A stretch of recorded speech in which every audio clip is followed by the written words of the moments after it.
you respect one another. It didn't matter the color of your skin, didn't matter where you came from. If that person had your values, you respected him. He was your friend. My grandmother told me once, she said, you know, people are like a big bouquet of flowers. They're different colors, different sizes. Some are small, some are large. Some are delicate. You blow on them, they fall apart. Some are used for medicine. Some are just used for the looks. Some of them have thorns on them, and you stay away from them. And people are the same way. She told me this when I was very young, and it didn't really register until I got older. I learned to appreciate what she had told me. She was trying to tell me something. She was illustrating to me what people were like. Some of us are doctors, writers, artists. You know, those flowers are the same way. We use some of them for paint, all different. And so, to me I look back now and I think that's really beautiful. That's beautiful. So I like to kind of focus on today, diversity, it is hard. It is very hard. I am very active in the village of Kuduvangna, which is not too far from here. About 3 weeks ago, they found remains on that site. Remains were found there in 1970. It's one of the few sites that hasn't been destroyed. We're still going through struggles. Our cemeteries, our ancestors are being dug up and put in plastic buckets.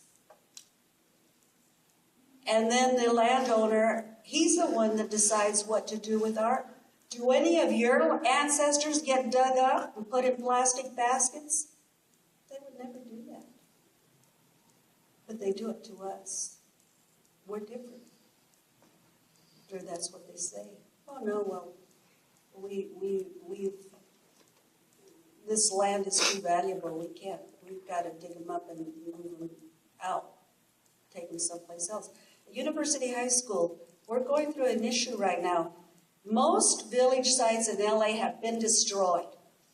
They've been built over. In the old days, they'd give remains to the university that studied them.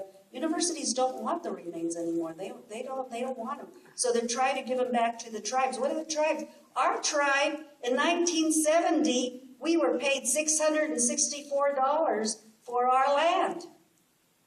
Think about that. Japanese were interned for 3 years. They got $20,000.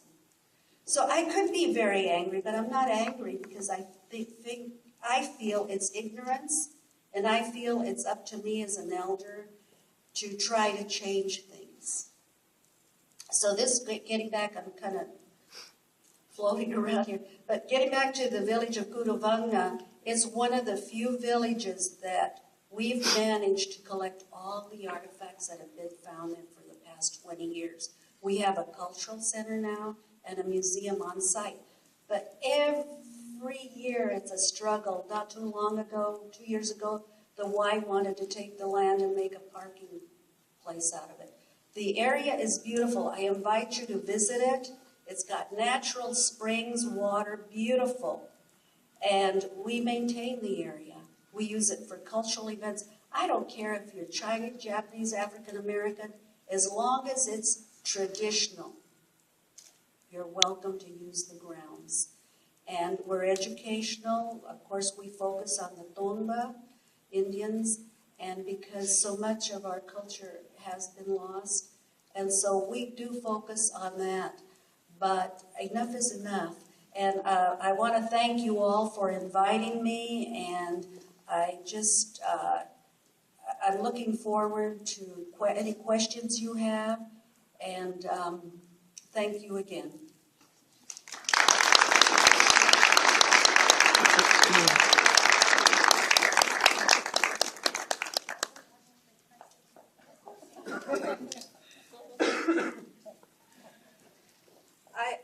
I forgot one really important thing. We came up against the city council in Santa Monica. They were building a new park, and they wanted to call it Santa Monica Commons. See, you don't know the history of Santa Monica. Santa Monica was mostly African Americans and Latinos when I was growing up. but it's changed now. And so a group of my friends said, Jan, you've got to speak. They're building a park. They want to name it Santa Monica Commons. Santa Monica has so much history. They don't know the history. And so I spoke before the council. I go away for 3 months, came back. They took it over. And so now there is going, in the city of Santa Monica, in front of City Hall, the park is going to be called Tonga Park, which is really an accomplishment in Santa Monica. Thank you so much.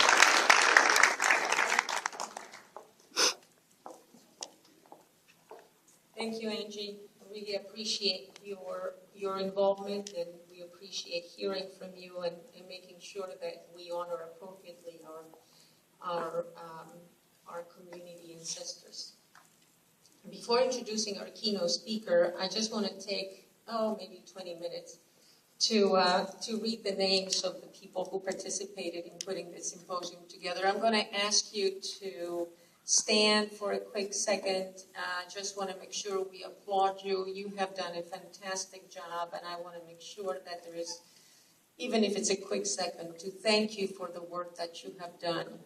So it's a long list, so just give me a minute, but I just want to make sure that we all have an opportunity to thank you. So Christine Mata. Hold the applause, otherwise it's going to take forever. Min Tran, Jose Leon, who's in the back, Jose, Amanda Morale, Andrew Bottom, Karez Wong, David Bocarsley. Are you guys here? Yeah, there you go.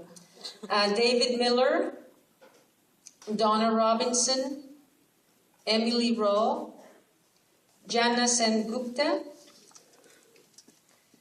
Jessica Downey, Cassie Sepun, Kenny Donaldson, Laura Paulson, Masai Minters, Melissa Velus Abraham, Michael Goldstein, Nicole Green, Pam Seisner in the back, Paula Velasquez, Roman Guyen, Susan Jensen, Susan Swartz, Taylor Mason, Terry Saunders, Tiffany Garnett, Val Shepard, and Zan Tansey.